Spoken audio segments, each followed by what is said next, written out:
Hello and welcome back to my channel. If you have installed the Pygame module using pip, still it is showing no module name Pygame.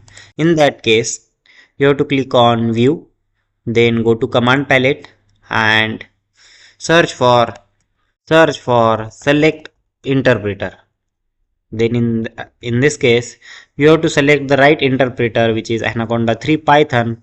If you have installed your Pygame in this interpreter, just select this interpreter and then try to run your code.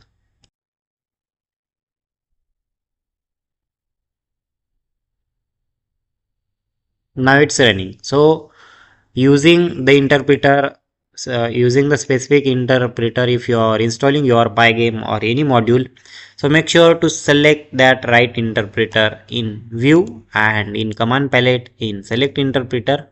And here if I choose the wrong interpreter, it will show me no module named Pygame.